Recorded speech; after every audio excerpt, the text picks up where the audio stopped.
Olá! Hoje a gente vai mergulhar fundo em um capítulo fascinante e muitas vezes esquecido da Revolução Americana. Vamos investigar como a migração vinda das Ilhas Britânicas não só ajudou a povoar as colônias, mas na verdade foi o estopim para a rebelião e acabou moldando até mesmo os rituais das sociedades secretas da época. Para começar, vamos pensar nesta frase. Ela foi dita por um oficial alemão, um mercenário contratado pelos britânicos, que foi capturado em batalha. E é uma declaração, convenhamos, bem provocadora. Ele basicamente diz que a guerra toda, no fundo, era uma rebelião de um grupo bem específico. E é exatamente essa tese que a gente vai explorar hoje. Para a gente entender a Revolução, primeiro a gente precisa dar um passo atrás. É preciso entender quem eram essas pessoas, de onde vinham e, principalmente, por que elas decidiram cruzar um oceano. Porque as sementes da Revolução, vejam bem, não foram plantadas em solo americano, elas já vieram nos navios.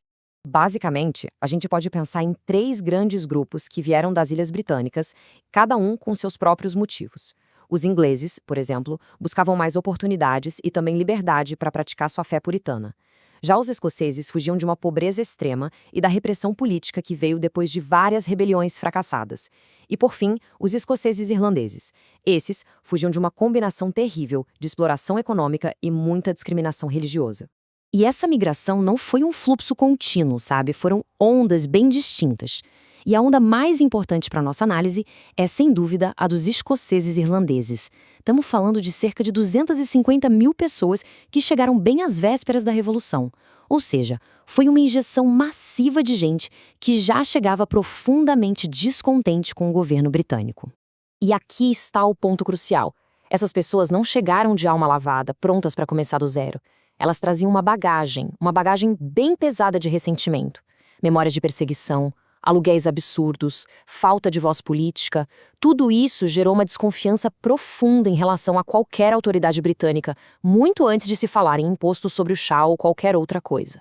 Então, essa desconfiança que já existia encontrou na América um terreno, digamos, muito fértil.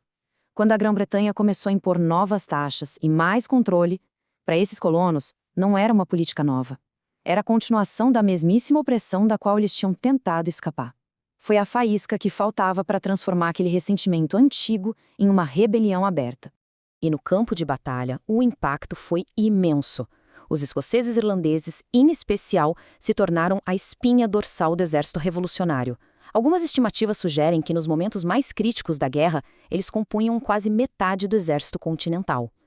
Eram homens da fronteira, gente resiliente e com uma disposição natural para lutar contra a autoridade estabelecida. O resultado disso foi sentido em várias batalhas-chave.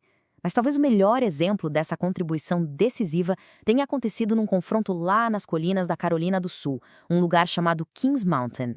Essa vitória, que foi conquistada por milícias da fronteira formadas em sua maioria por descendentes de escoceses e irlandeses, foi tão impactante que o próprio Thomas Jefferson a descreveu como a virada da maré.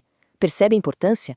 Isso mostra como a experiência de luta e o ressentimento desse grupo se transformaram em vitórias militares que mudaram o curso da guerra. Mas e aqui a história fica ainda mais interessante. Esse espírito de rebeldia não apareceu só nos campos de batalha. Ele se infiltrou e ecoou num lugar bastante inesperado, dentro das paredes de uma das organizações mais influentes da época, a maçonaria. Naquela época, os maçons nas colônias estavam divididos. Havia duas facções rivais, os chamados modernos e os antigos. E essa briga não começou na América, ela foi importada da Grã-Bretanha. Só que no meio do caldeirão revolucionário, essa divisão, que era sobre rituais, ganhou um significado político explosivo. O que é fascinante de observar é como essa divisão interna da maçonaria era um espelho perfeito do conflito da Revolução. De um lado, os modernos, que representavam o establishment, a elite inglesa, os governadores leais ao rei, os legalistas. Do outro lado, os antigos, que se tornaram o refúgio dos rebeldes, a classe trabalhadora, os artesãos, os imigrantes irlandeses e escoceses e, claro, os patriotas. Para os revolucionários, a escolha pelos antigos foi quase natural. A estrutura deles era mais democrática, o espírito era mais questionador, mais anti-autoritário. Os rituais ressoavam com as tradições que os imigrantes escoceses e irlandeses trouxeram de casa. No fim das contas, as lojas dos antigos se tornaram um microcosmo da própria rebelião, refletindo o mesmo ressentimento contra a elite inglesa que dominava as lojas dos modernos. Com isso, a escolha de qual ritual maçônico seguir deixou de ser uma mera questão de preferência. Ela se transformou em uma declaração política, num verdadeiro ato de rebelião simbólica praticado dentro do templo. Isso se espalhou como fogo, especialmente com as lojas militares dos antigos que surgiram no exército continental. Elas acabaram funcionando como uma rede, fortalecendo os laços entre os soldados e reforçando uma identidade em comum que era, ao mesmo tempo, patriótica e profundamente anti-britânica. Então, o que a gente tem aqui é uma cadeia de eventos muito claro. A opressão vivida lá no Velho Mundo alimentou um fervor revolucionário aqui na América, e essa rebelião, por sua vez, encontrou um lar espiritual, um espaço de identidade nos rituais dos antigos, que eram, em sua essência, a expressão do anti-establishment. Isso nos deixa com uma reflexão final. A de que a luta pela liberdade não foi travada apenas com armas nos campos de batalha, mas também com o malhete, o martelo do mestre maçom, dentro das lojas secretas de uma nação em formação, onde a própria rebelião era praticada como um ritual.